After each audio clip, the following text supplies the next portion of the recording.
જોઈ રહ્યા છો ગુજરાત 18 લાઈવ. હવે જોઈએ અગત્યના સમાચાર.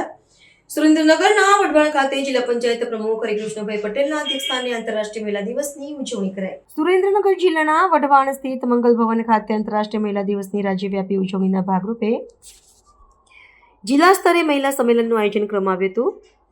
આ કાર્યક્રમ જિલ્લા પંચાયત પ્રમુખ હરિકૃષ્ણભાઈ પટેલના અધ્યક્ષસ્થાને યોજાયો હતો, જેમાં મોટી સંખ્યામાં બહેનો અને માતાઓ ઉત્સાહપૂર્વક જોડાયા હતા.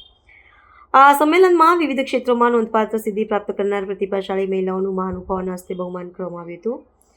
આ સાથે જ સરકારી યોજનાઓના લાભાર્થીઓને વિવિધ મંજૂરી હુકમો અને કીટનું વિતરણ કરાયું હતું, જેમાં મુખ્યત્વે વાલી દીકરી યોજનાના મંજૂરી હુકમ, દીકરી વધામણા કીટ એનાયત કરવામાં આવી હતી.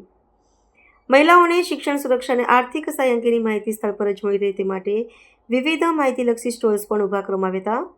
કાર્યક્રમની શરૂઆતમાં મહિલા અને બાળ વિકાસ અધિકારી વી.એસ. શાહ દ્વારા શાબ્દિક સ્વાગત કરવામાં આવ્યું હતું અને વિભાગની વિવિધ કલ્યાણકારી યોજનાઓની વિસ્તૃત જાણકારી રજૂ કરી હતી.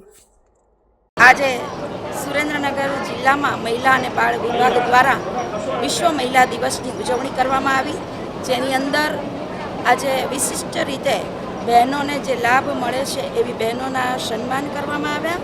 સાથે સાથે બહેનો માટે સરકારના જે કાયદાઓ છે એનું જ્ઞાન આપવામાં આવ્યું. બહેનો માટે સરકારશ્રીની અનેક યોજનાઓની જાણકારી આપવામાં આવી. આમ વિશિષ્ટ રીતે આ સુંદર કાર્યક્રમમાં અમારી સાથે જિલ્લા પંચાયતના અધ્યક્ષ ભાઈ શ્રી હરેકૃષ્ણભાઈ, મહિલા અને બાળ વિભાગના ચેરમેન બેન શ્રી નંદુબેન અને આ વિભાગના અધ્યક્ષ એવા શાહ સાહેબ અને અન્ય અનેક બહેનો અને માતાઓ ઉપસ્થિત રહ્યા અને ખૂબ સુંદર રીતે સુરેન્દ્રનગર જિલ્લામાં આજે આ વિશ્વ મહિલા દિવસનો કાર્યક્રમ સંપૂર્ણ થયો.